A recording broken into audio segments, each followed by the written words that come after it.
Late Happy Halloween! Yeah, I know I'm a little late, but believe me, things get busy around here this time of year. Halloween brings out all kinds of people. And even more of whatever it is that lives in this place. I'll tell you all about that later, once I catch up on sleep and maybe stop smelling like rotten pumpkin. First off, Walt loves Halloween. And honestly, loves might be an understatement. This was the first time since I started working here that he actually stayed with me the whole week. Greeting visitors, chatting, and telling scary stories that were, let's just say, a little too detailed for comfort. I didn't expect the old man to enjoy scaring kids and their parents that much.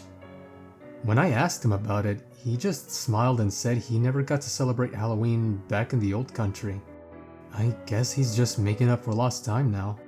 Shit, we even had a ghost hunting crew show up, which Walt was really excited about. I think he just loved being on camera in general. He kept fixing his tie and practicing how to smile, like he'd seen people do it but was still getting the hang of it. The crew was thrilled to have the owner himself give them a tour, and Walt didn't disappoint. He laid it on thick with stories, half history lesson, half nightmare fuel. I swear, even I started believing some of them. But here's the weird part. The cameras kept glitching whenever they pointed at him. Not a full static out or anything, just this warping effect. Like the lens couldn't quite focus on him. They kept adjusting their equipment, swapping batteries, trying new angles, but it didn't help. The only footage that looked normal was when he wasn't in the frame. I didn't notice it at first, just caught it later when I was locking up and remembered there were only 5 of them at the start, not 6. But by then it was already too late to ask. They'd already packed up and left, laughing and talking about how they didn't catch anything real. Also, Walt insisted on not leaving the chalk tray by the door this week. Said something about how guests should be able to move freely. He said it with that same calm smile of his, like it was no big deal, but I could feel my stomach twist a little. The line's always been there. Always. I didn't argue though. You don't really argue with Walt. You just nod your head and tell yourself it's fine. I even helped Walt put up some decorations for the occasion. You know, the usual crap you'd expect. Paper ghosts, plastic bats, those cheap hanging witch figures that always look like they're mid-sneeze. There was also this clown animatronic we set up by the door. I couldn't find it anywhere in the catalog. Must be one of those seasonal things Walt keeps tucked away somewhere. It's a big thing. White skin, bald head, and this weirdly expressive face. The kind that moves just a little too smooth for a robot. Sometimes it grins so wide I forget it's supposed to be rubber. Sometimes it frowns so deep, it actually makes me sad. Most of the lines are generic stuff like "Want a balloon" or "Step right up." But every now and then it says something off. Stuff that's not part of any program I know of. Walt just laughs it off and says it's old country humor. I guess I'll take his word for it. One time, a family with a little kid walked past it and the voice box glitched mid-sentence. The thing leaned forward and croaked out, "Enjoy your last tour together." I thought it was kind of funny in a dark way. Until I heard their car hit a deer on the way out of town. Someone didn't make it. I don't know who. Whenever Walt walks by the clown, it doesn't say a word. It just frowns. Hard. He kinda just ignores me. Like I'm air passing by. No face shift, no cheesy lines, no creepy voice crackling through the speaker, just nothing really. Not that I'm complaining. Far from it. Still, sometimes when I'm locking up for the night, I catch myself glancing at him anyway. Just to make sure he's still ignoring me. As you'd expect, sales always spike around this time of year. People want the spooky stuff, anything with a Halloween vibe. Walter brought out a few old costumes from storage to help with the rush. There was a werewolf one, something that looked kind of like a zombie, and a ghost costume that was literally just a sheet with 2 eye holes cut out near the top. I honestly didn't expect any of them to sell. They looked like something you'd find in a bargain bin from the 70s. But somehow 2 out of 3 are already crossed out in my notebook. It would be 3 if the ghost costume allowed someone to actually wear it, and the other one didn't do what they were designed to do. Let's just say it was the first time I was actually scared for my life. And the first time I had the displeasure of cleaning up a body. Or what was left of it. So, the day before Halloween, these 4 shitheads come running in. Just some local kids looking to squeeze in one last thrill before college splits them up for good. You know the type. Loud, laughing too much, trying to act tougher than they really are. Walt greets them with his usual smile and asks if they're looking for anything in particular. One of them goes, "We want something like scary, man." So, Walt, being the old sweet guy he is, takes them over to the costume section. We've got 4 kids and only 3 costumes, so of course there's a bit of arguing. Some shoving, a lot of "I saw it first," and in the end, the only kid who didn't get one just shrugs and says he'll find something else to wear. So the guy who picked the werewolf costume goes first. He pulls on the rubber mask. The paint job on it is awful. The teeth are all crooked, pointed in every direction, but for some reason he seems to like it. The kid who chose the zombie costume is struggling to get his mask on. It's just as bad. Cheap, brittle plastic that reeks of rubber and something weirdly sweet underneath. Like faint pumpkin. While he's wrestling with it, the third kid just grabs the white sheet and throws it over himself. He looks ridiculous, like the world's laziest ghost. His friends are still laughing at him when he disappears. No sound, no scream, just gone. Like there was a hidden trapdoor no one told us about. The sheet sort of deflated and drifted down to the floor, and that was it. One of the others tried tugging at the blanket, thinking it was some kind of trick, but no. There was nothing under it. Slowly, the panic starts setting in. The laughter dies and the yelling starts. Accusations, screams, that kind of chaos you only hear when people realize something's really wrong. Walt just stands there behind the counter.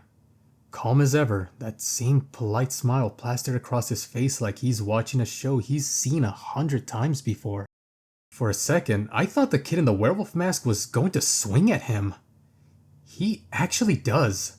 Half a step forward, fist raised. Then he makes this horrible sound. It wasn't a scream. Not really. More like every bit of air in his lungs got sucked out at once. His whole chest caves in and the mask just tightens, like it's shrink wrapping around his head. I remember yelling at Walt myself, begging him to do something, anything. But he just shrugged, didn't even look at me. "Well," he said in that calm little voice of his, "they wanted something scary." The material of the mask started to melt. No, mold. Around his head, tightening until it stopped being a mask at all. The crooked rubber teeth hardened, locking into place, mismatching with the real ones underneath. It was probably the worst thing I've seen on the job so far. Brown patches of fur started pushing through his skin as the rubber fused to it. For a few seconds, he didn't look human anymore. Just this awful patchwork of wolf and man. Like the two were fighting for control of the same body. And then he, or whatever was left of him, lunged. He went straight for the kid in the zombie mask, sinking those crooked teeth right into his neck before the poor bastard even had a chance to react. The sound he made. God, I'll never forget it. Blood sprayed across the display shelves, over the fake cobwebs and discount decorations. Some even splattered onto Walt. He just looked down at the stains, smiled, and said, "I'd better wash it. Don't want any stains." And then the fucker just walked off to the employee restroom like it was any other day. Can you even imagine that? Leaving me there to fend for myself? I think I was the only person still alive. Alive meaning not part of whatever was happening to them. The last kid, the one who didn't pick a costume, was smart. Bolted the second his friend got shrink wrapped. Haven't seen him since. Then it hit me. As soon as that bastard finished chewing on his friend, he'd come straight for me. I had to think fast, and the only idea that came to mind was risky. Probably worse than whatever the werewolf had planned for me.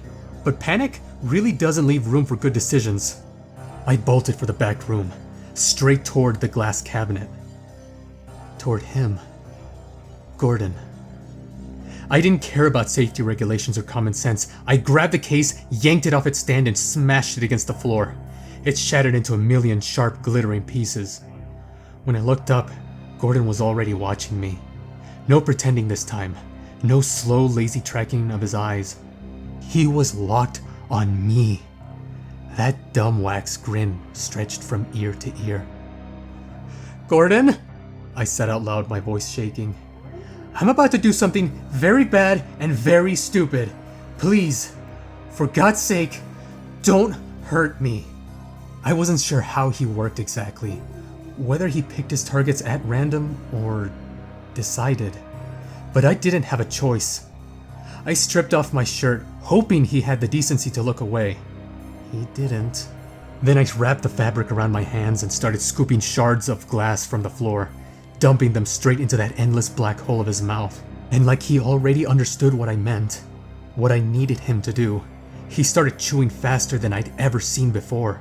Scoop after scoop of broken glass disappeared between his teeth. When that ran out, I grabbed the next thing I could reach, a bowl of cheap off-brand candy we were supposed to give out on Halloween night. Colorful wrappers flooded the floor, and Gordon devoured every single one like he hadn't eaten in months. I guess he just likes sweets in general, not only king-size Snickers bars. Then I heard it. The wet, heavy slaps of something approaching from behind me. Not footsteps. Slaps, like meat hitting the wooden floor. The werewolf was coming for me. Slowly, like a predator knowing that there was no need to rush. Every step closer, he looked bigger, like something underneath the skin was swelling, ready to burst out. I looked back at Gordon, maybe for the last time, and silently begged him to do something. And somehow, he knew. The werewolf's abdomen began to bulge and stretch like cheap rubber. The skin tore, leaking shards of candy wrappers mixed with glittering glass. He gave one last horrible howl that collapsed into a gurgle as his stomach split wide open. What poured out wasn't blood. It was thick, orange pulp that smelled like rotting pumpkins. I just stood there, frozen, listening to the slop hit the floor, trying not to breathe too deep. Then I let out the biggest sigh of relief in my life. Half from surviving, half because Gordon was probably the only one in this entire museum who actually liked me. And of course, right after the chaos settled, Walt strolls in, whistling, smiling, stepping over the bodies like he was avoiding puddles after rain. "See?" he said with that calm, proud tone. "I knew you'd be fit for the job." He poked the werewolf's head with the heel of his shiny black shoe, and more of that orange sludge oozed out. "Can you clean this up? We've got more guests coming in soon." I tried to laugh. Don't we have a magical artifact for situations like this? Walt gave me a straight look. "Yeah," he said. "The mop." So yeah, I spent the rest of the day cleaning up the mess that Walt left behind, silently hoping the police wouldn't come knocking, asking questions I didn't want to answer. cleaning up something like that is easier than you'd think. It's the smell that sticks with you. Gets in your nose, your hair, your clothes. You start smelling it everywhere. I packed the bodies into black bags. Definitely not the most Halloween-y decoration. And Walt took care of the rest. I didn't ask where they went. I've learned it's better not to. At least he's doing his part, I guess. As you know, around this time of year the Halloween junk flies off the shelves. Fake skulls, cursed masks, spooky trinkets, all that jazz. But every now and then, someone wanders in looking for something that isn't wrapped in orange plastic. I think it was Monday, just before closing time. Everyone else was heading home and I was ready to follow. Lights dimmed, register halfway counted. That's when this man walks in.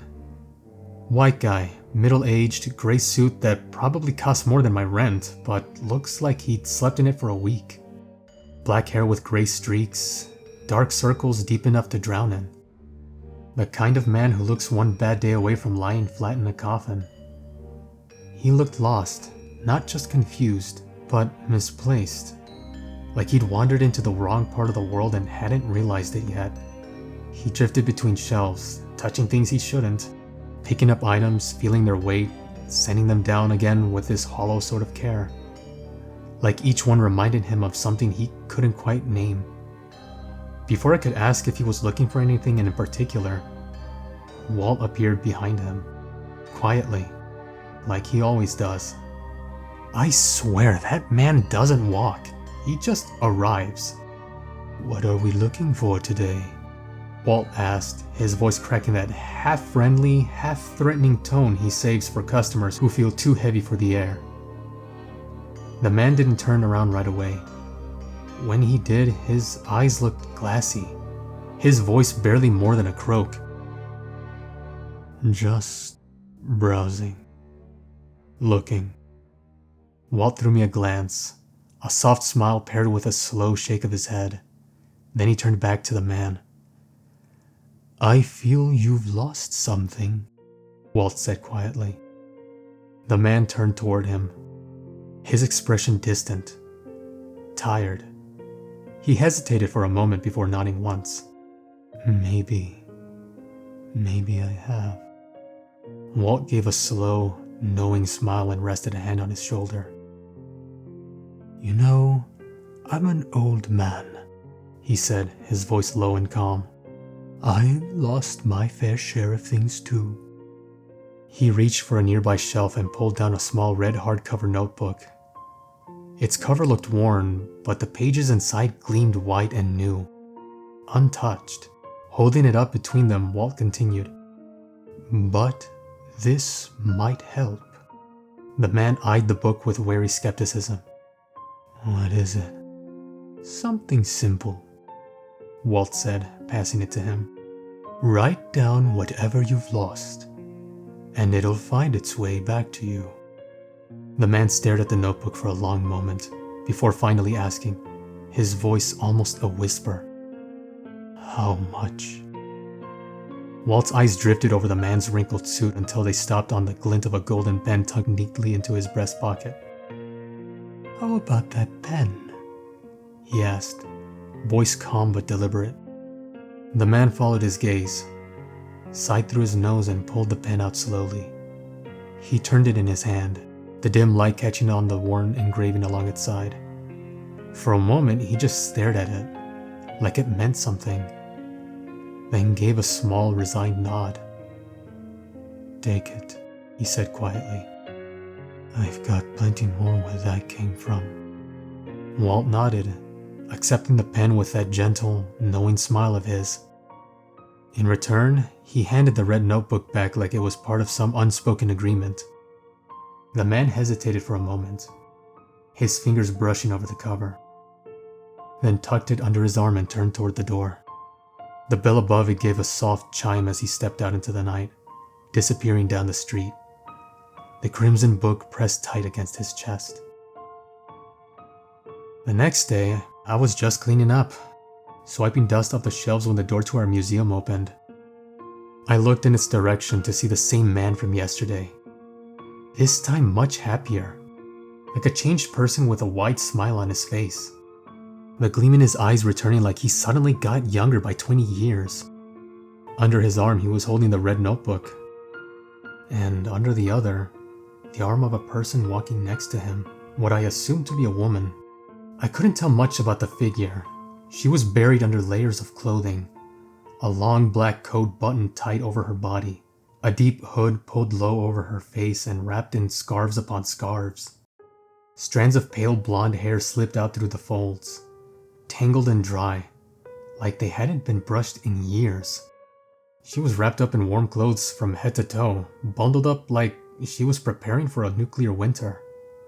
Thick coat, gloves, scarves, the whole survivalist package. And the smell. God, the smell hit me before she even reached the counter. It wasn't bad at first, just strong, like someone had bathed her in perfume instead of water. But the closer they got, the more it shifted. All those fancy floral and citrus notes mixing together into something sickly, unnatural. And underneath it all, faint but unmistakable, was the sweet, cloying scent of rot. No perfume on earth could cover that. He walked up to the desk with a kind of energy that didn't match the man I'd seen the night before. The figure beside him shuffled forward too, her steps uneven, her shoes dragging and scraping softly against the wooden floor. "Hello," he said, beaming. "We just wanted to thank that nice gentleman from yesterday for reuniting us again." I forced a polite smile, glancing from him to the bundled figure at his side. The smell hit even stronger now. Sweet perfume curdling under the sour stench of decay. I tried my best not to wrinkle my nose. "Walt isn't here right now, but I'll let him know you stopped by," I said. He nodded, still grinning, then turned toward the woman beside him. "Come on, Stacy," he coaxed softly. "Show some appreciation to the young lady." He reached up with trembling fingers and tugged one of the scarves down. What peeked out was a mouth that should not have been smiling. A row of lipless, yellow teeth, some barely hanging on. The muscles around them pulling and twitching like they were trying to remember how to function. "There we go," he whispered, pride in his voice, before carefully wrapping the scarf back over her face. "Anytime," I managed to say, forcing a shaky smile. They turned and left, the sound of her dragging footsteps fading slowly into the hallway. Only then did I notice something on the floor. The red notebook, lying just beside the counter, half open.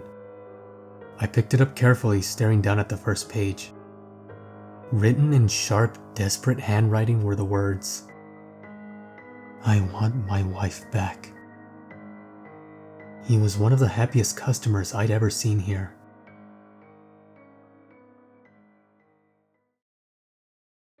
When it comes to Halloween night, I have to disappoint you. Not much happened in the actual museum. I was really expecting for things to start floating in the air, demons coming out from under the floorboards to bring the whole building down to hell where it most likely belongs. But no, it was a very calm night. Unlike back in town. While I was stuck handing out candy I never heard of from a bowl that seemed to have no bottom, the town was covered in a thick smoke. And when I say thick, I mean it. I didn't see it for myself, but from what I've heard, the air turned to milk. That's how they described it. Thick, white, clinging to everything. If you stepped out while it was there, that was it. You were gone. A whole bunch of people disappeared that night. Neighbors, kids, even a few cops who went out to check it out. And it wasn't just people. Every Halloween decoration in town went missing too. Witches, skeletons, black cats, all of it vanished. The next morning, it was like the mist had gone out with the tide and taken everything it touched back with it. At least that's what I heard. The locals weren't exactly thrilled about it. Half the town ended up driving straight here to the museum, convinced we had something to do with it, which, okay, fair. The last 3 weird weather events did start right after one of Walt's little inventory checks. Still, getting yelled at by a mob of terrified Halloween enthusiasts isn't exactly how I planned to spend my shift. I had to spend a few hours of my shift explaining to the angry mob that I just work here. Like minimum wage, haunted gift shop cashier, not assistant to the Mist God. They didn't care. Everyone wanted someone to blame, and since Walt wasn't around, which of course he wasn't, that someone ended up being me. So there I was, standing behind the counter while half the town yelled about missing neighbors and fog that smelled like milk left in a car for 3 days. I told them I didn't know anything about human-eating weather phenomena, that my boss wasn't here to answer questions, and that the museum's return policy did not cover acts of God or whatever this was. By the time they left, I realized a few of the display shelves looked lighter. Some of the cursed trinkets and authentic haunted artifacts were just gone. I'm guessing people decided to compensate themselves for whatever the fog took, which, considering what kind of items we sell here, is probably going to end really badly for them. Believe me when I say that talking to that many people, angry, confused, loud people, was exhausting, to say the least. By the time the last one left, my voice was gone. My patience was fossilized, and I could have sworn the air itself was sighing in relief. So yeah, I decided to close up early. Walt wasn't around to stop me, and honestly, if the town wanted to riot again, they could do it on my day off. When I got back to the desk to grab my things, I noticed the old notebook sitting there. For a second, I could have sworn it was growing. The pages shifting, multiplying. That's when I decided I was officially too tired to care. I locked up, turned off the lights, and went home. I finally got home, dead on my feet, ready to take the longest nap known to humankind. I hadn't even taken off my shoes yet when my phone started ringing. Unknown number. Normally I don't pick those up. Around here, unknown usually means unwanted. But for some reason, I did. Maybe it was curiosity. Maybe it was exhaustion, or maybe something in the back of my head was telling me to. Hello? I answered, my voice sounding as tired and hollow as I felt. For a moment there was just silence. Not the regular kind, but that heavy breathing kind that makes you realize someone's there. Listening. Then finally, a voice came through. Familiar. Slow. Calm. Ah, it said. You made it home. It was Walter. Walt? What's going on? Walter never used a phone. Hell, I didn't even know he had one. The collection, he said slowly, his voice grainy and distant like it was being pulled through layers of static. Did anything go missing? I hesitated. I didn't want to worry him. He's an old man, and I'd already dealt with enough angry people for one day. No, I don't... He cut me off before I could finish. I appreciate that you don't want to worry me, he said, softer now. But I know some of them left without a proper send-off. Walt, I'm sorry, but I just... Listen. There was a weight in his voice I'd never heard before. There has to be a transaction. That's the rule I never told you about. I sat down on the edge of my bed, phone pressed against my ear. His voice wasn't coming from the speaker anymore. At least, it didn't sound like it. It felt like it was leaking straight into my head, bypassing the usual rules of sound. What do you mean transaction? I asked. Like money? A trade? What are we talking about? On the other end, I heard him sigh. A long, tired sound that almost buzzed. When something leaves the collection, he said, something else must take its place. Balance. You understand? The shelves must remain even. I didn't understand. Not even a little. Walt, I don't... He said it like he was making a grocery list. Not that you could really make a grocery list out of weird supernatural thefts and avoiding attracting attention, but that's the tone he used. We will have to find them and retreat them, he said. I will provide you with the people who unlawfully took them, and you will retreat them. You are protected, so nothing will happen to you. Just make sure to minimize the damages. We've had enough attention for 1 week already. I sat there with the phone burning the outline of his words into my skull. Retreat them? I asked. Because English is a language and sometimes it helps to use it. Yes, he said, patient and almost tired. Return them to their place. The collection requires balance. He didn't offer any explanation beyond that. He never does. He just told me he'd send the list. Names, addresses, times. Then he suddenly hung up. No goodbye, no click, no static, just silence. Like the line itself stopped existing. I stared at the screen for a few seconds, waiting for the usual call log to pop up. But there was nothing. No missed calls, no recent numbers, just a blank screen reflecting my own confused, tired face back at me. It was like the call had never happened at all. So yeah, I guess that makes me a bounty hunter now. But for cursed objects instead of criminals. Not exactly what I pictured myself doing when I took this job, but hey, life's weird like that. Walt's handling the museum while I'm out retrieving the missing items, which honestly worries me more than the job itself. If you drop by and he's the one behind the counter, just be careful. He tends to get a little too enthusiastic when it comes to making a sale. I'll keep you all updated once I track a few of the missing artifacts down. Or at least try to. Wish me luck. Your favorite museum worker is out.